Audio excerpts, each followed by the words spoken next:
السلام علیکم دوستو، زیارات مدینہ سیریز کے اندر اس وقت ہم موجود ہیں مسجد قباء کے پاس ایک بہت ہی خوبصورت باغ کی۔ اس باغ کا تعلق حضرت سلمان فارسی رضی اللہ تعالیٰ عنہ کے ساتھ ہے، اور اس باغ میں نبی کریم صلی اللہ علیہ وآلہ وسلم نے اپنے ہاتھوں سے 300 کے قریب کھجور کے درخت لگائے، جو کہ حضرت سلمان فارسی رضی اللہ تعالیٰ عنہ کو غلامی سے آزادی کے لیے تھے۔ تو آج ہم آپ کو زیارات مدینہ کی سیریز کے اندر اس باغ کی تاریخ بتائیں گے۔ امید ہے آپ کو پسند آئے گی۔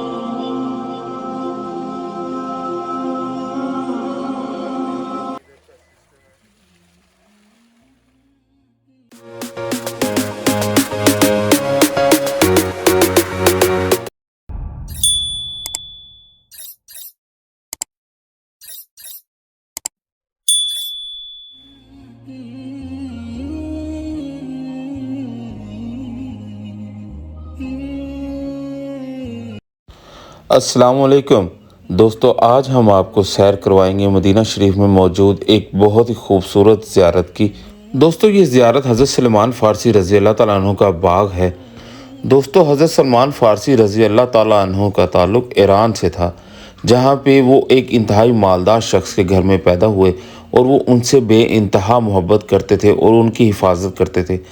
حضرت سلمان فارسی رضی اللہ تعالیٰ عنہ کے والد کا جو دین تھا وہ آتش پرستی تھا، اور آپ کو بھی آتش پرستی سکھانے کے لیے باقاعدہ تعلیم و تربیت کا بندوبست کیا گیا تھا۔ سلمان فارسی رضی اللہ تعالیٰ عنہ فرماتے ہیں کہ میں نے بڑی ہی محنت اور لگن سے اس دین میں اپنا مقام پیدا کیا، جس کے بعد وہاں پہ جس آگ کی پوجا کی جاتی تھی اس آگ کے نگران مقرر کر دیے گئے۔ آتش پرستی میں آگ کو بجھنے نہیں دیا جاتا تھا، اور یہی ذمہ داری حضرت سلمان فارسی رضی اللہ تعالیٰ عنہ کی تھی، جو دن رات آگ کی حفاظت کرتے تھے۔ ایک دن حضرت سلمان فارسی رضی اللہ تعالیٰ عنہ کے والد نے کہا، آج میں کام پہ نہیں جا سکوں گا، آپ میری جگہ پہ کام پہ چلے جائیں۔ جب حضرت سلمان فارسی رضی اللہ تعالیٰ عنہ کام پہ نکلے تو راستے میں ان کو ایک گرجا گاہ میں لوگ عبادت کرتے ہوئے نظر آئے، اور ان کو ان کا طریقہ بہت زیادہ پسند آیا، اور انہوں نے گرجا کے پادری سے پوچھا کہ آپ کے دین کا مرکز کہاں ہے؟ تو ان لوگوں نے کہا، ہمارا مرکز تو شام میں ہے۔ حضرت سلمان نے یہ واقعہ اپنے گھر آ کے والد کو بتایا، اور انہوں نے بتایا کہ وہ دین زیادہ اچھا ہے۔ آپ کے والد نے کہا، نہیں، تمہارے لیے تو آتش پرستی بہتر ہے۔ جب ان کے والد کو یہ خدشہ ہوا کہ حضرت سلمان فارسی رضی اللہ تعالیٰ عنہ کہیں گھر چھوڑ کر نہ چلے جائیں، تو انہوں نے آپ کے پاؤں میں بیڑیاں ڈال دیں۔ حضرت سلمان فارسی رضی اللہ تعالیٰ عنہ نے کسی طریقے سے ان عیسائیوں سے رابطہ کیا، اور انہوں نے کہا، جب آپ کا دوبارہ قافلہ آئے تو مجھے بتائیے گا، میں نے آپ کے ساتھ شام جانا ہے۔ اور یوں وہ کسی طریقے سے اپنا گھر چھوڑ کر شام پہنچ گئے اور عیسائیت اختیار کر لی۔ یہ باغ کو پانی دینے کے لیے ادھر کا سسٹم ہے، اندر مچھلیاں کافی۔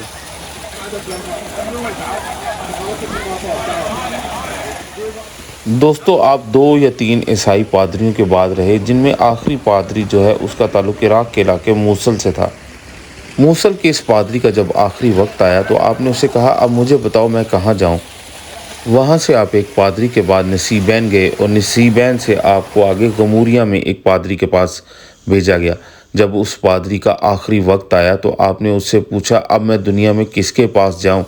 تو اس پادری نے کہا، اب دنیا میں کوئی نیک آدمی نہیں بچا جو عیسائیت کے اصل طریقہ پر قائم ہو، لیکن میرا علم بتاتا ہے کہ آخری نبی کے آنے کا ٹائم آ چکا ہے۔ یہ آخری نبی دین ابراہیم پہ قائم ہوں گے، اور آج کل دین ابراہیم پہ جو قوم موجود ہے وہ عرب قوم ہے، اس لیے آپ عرب کی طرف ہجرت کر جائیں۔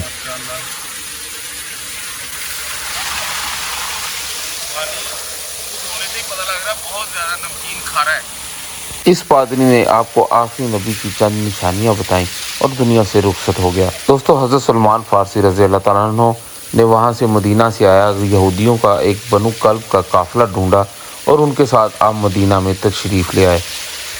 آپ کو ساتھ لانے والوں نے آپ کو غلام بنا لیا اور آپ کو مدینہ کے ایک یہودی کو بیچ دیا۔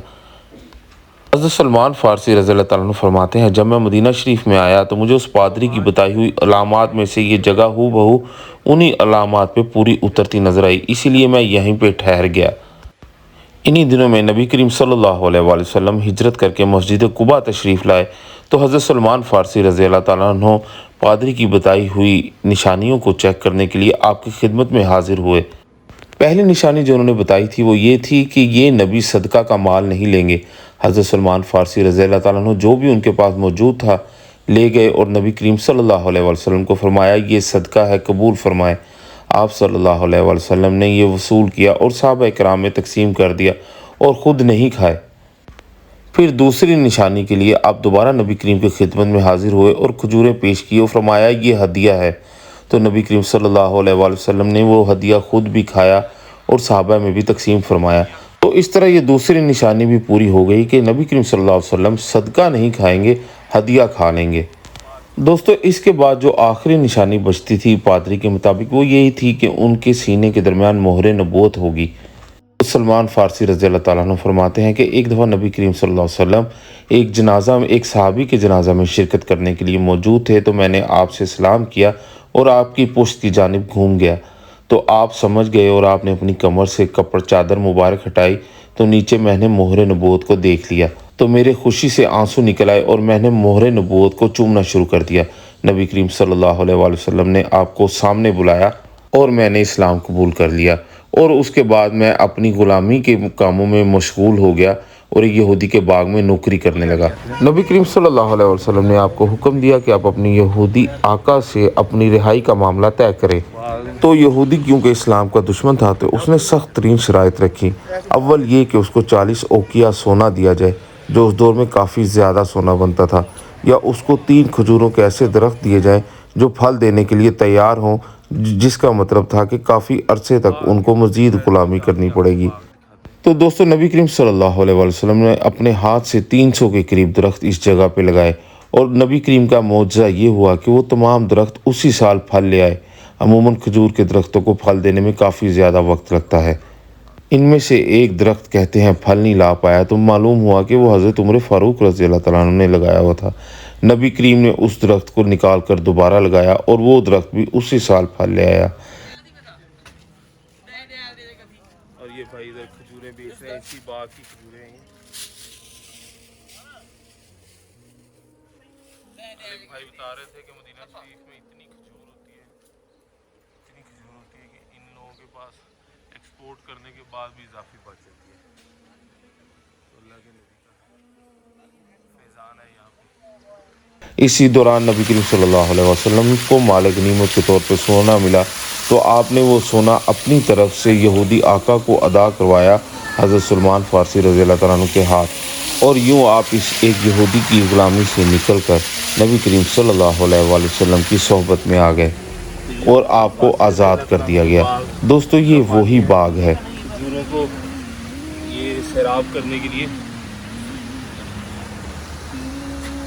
अल्लाह के नबी के हाथ के भी कुछ दरख्त इधर लगे हुए हैं। तो माशाल्लाह बाग की ज़ियारत के बाद अब हम अगली ज़ियारत की तरफ चलते हैं।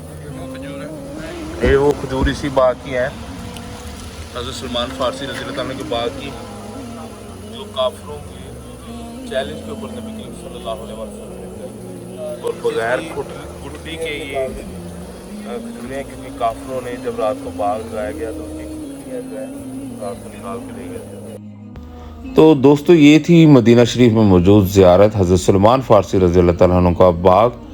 उम्मीद है आपको ये ज़ियारत पसंद आई होगी। चैनल को लाइक, शेयर और सब्सक्राइब करना मत भूलिएगा, और अगर कोई गलती कोताही हो गई हो तो माफ़ फरमा दीजिएगा।